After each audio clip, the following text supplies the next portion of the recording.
Okay, welcome back to part 3.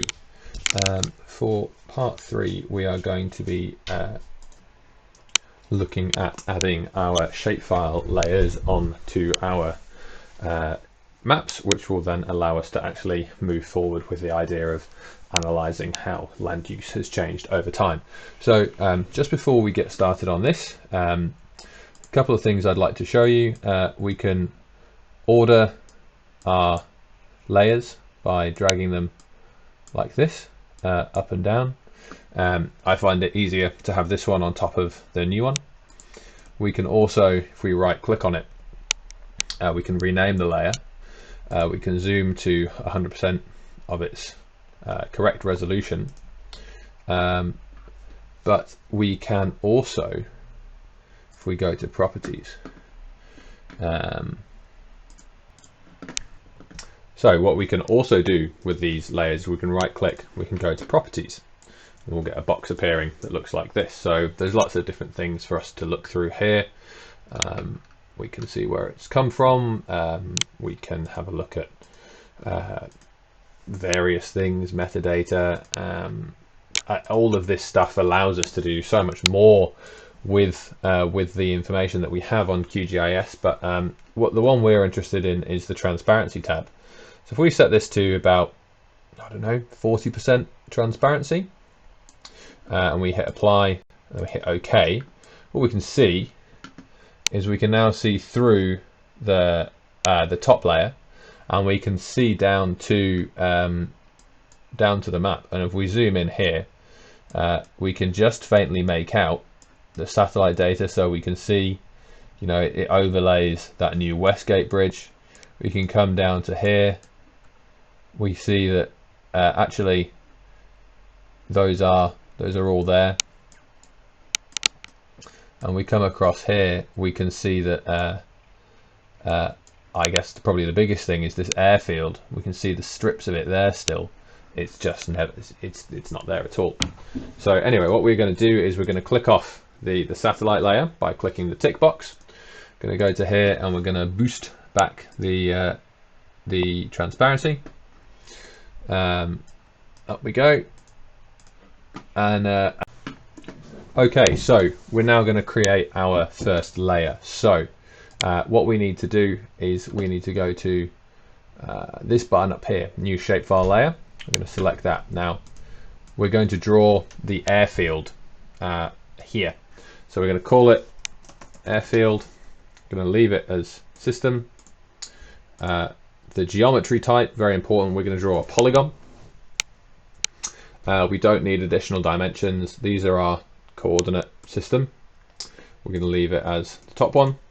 We're going to write airfield in the new field name, leave it as text data, leave it as 80, and at the bottom we're going to click OK. Now, as you can see, we've now got airfield up with a green box.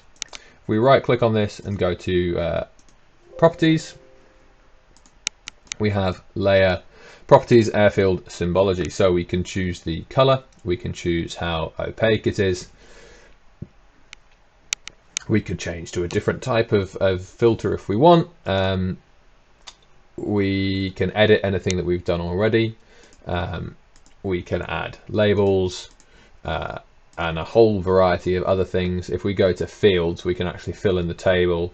As each one we do, we put an ID number on. We can have 1, 2, 3, and so on. We can make comments on it. It will give us a length and that kind of thing. As ever, there are far more actions that we can look into if we want to, but for us that's not the case. So we're going to go to symbology. We're happy with all this. We like the green. That's okay. So we're just going to leave it as okay. So we're going to right click on that now, and we're going to click on toggle editing. We should now see that this button up here has come available to us. I'm just going to zoom in on the airfield a little bit more, and we're going to select this button, which is add polygon feature. We now have this little dot thing. It's a great chance here. Again, students need to make the decision themselves. What do they think the extant limits of the airfield are? Are they including these buildings, or are they focusing just on the runways? I'm going to include the buildings.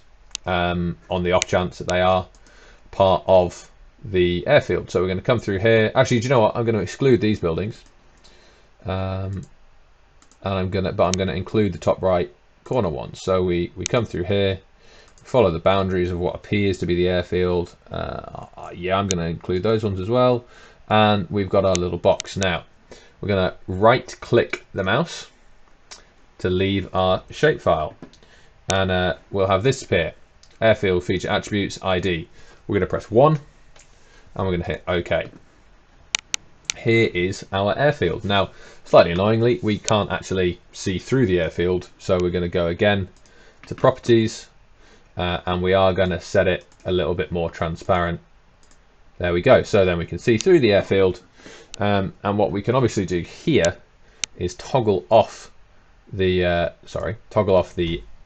photo layer, and then we can see this is our zoned airfield layer, and what we do not have anymore is an airfield. So what we are going to do is we're now going to toggle off the airfield layer, and with the being satellite layer, we don't want to do another one on airfield, because we're going to keep adding files to airfield if we carry on drawing. Now we're going to click off that one.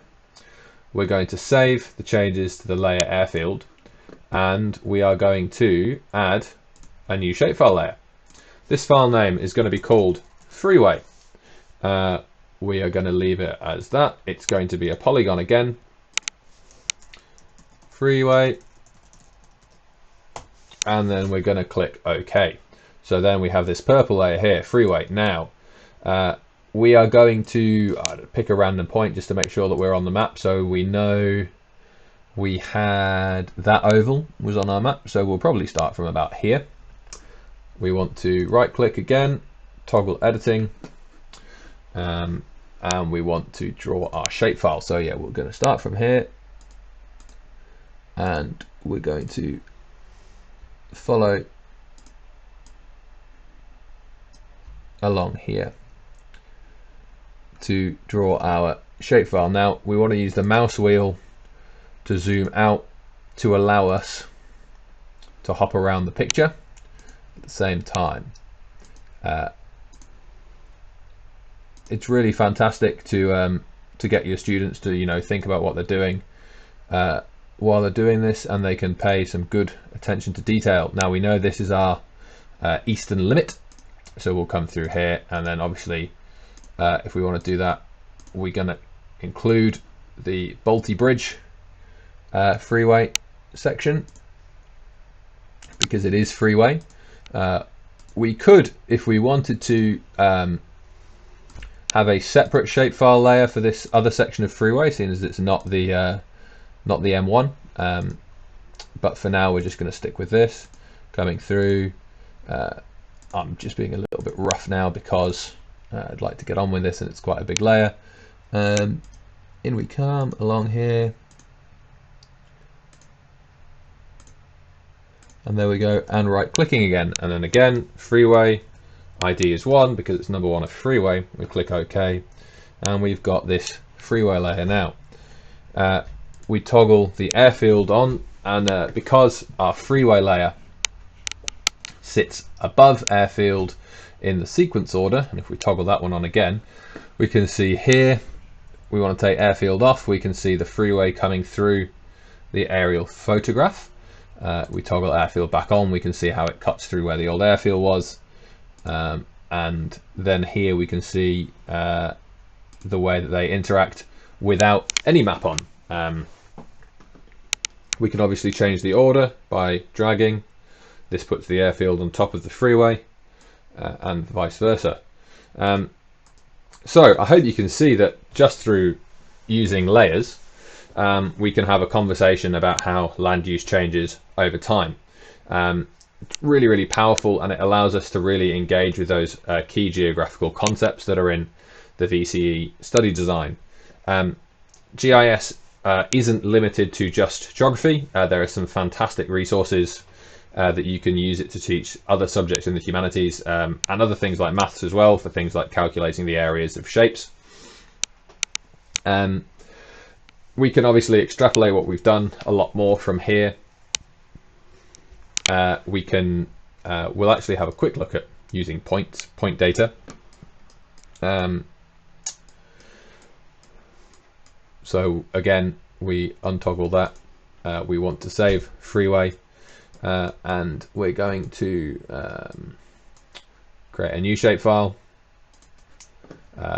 The file name, or let's think of something that we can do points on.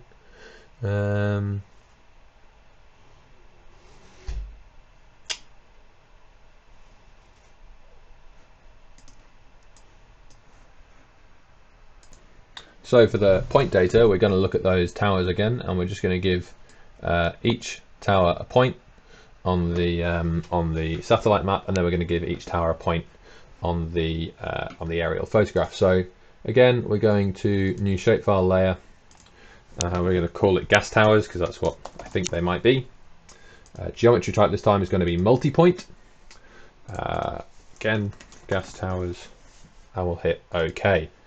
We need to toggle editing, and we need to click this one here, add point feature.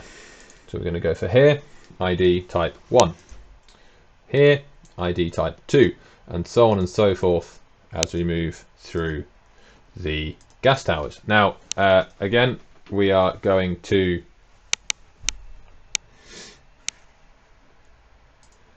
we're not going to right click this time. We're going to come up here to this icon that says save layer edits, and we're going to hit save, and we're going to take the pencil off, and we've got the gas towers there. So again, if we want to come down through here, we can toggle off the aerial photograph. We can see we're a little bit out with our georeferencing earlier, and some of that's through the warping of the image. It's never quite going to be perfect, but we could then go through and create another new layer, which we're going to call Gas Towers Modern. Multi-point name.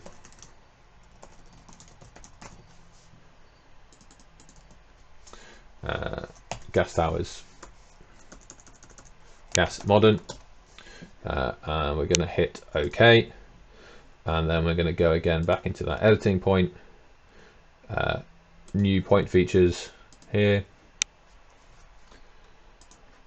here, here, here, and so on and so forth. Now these are red and those are orange.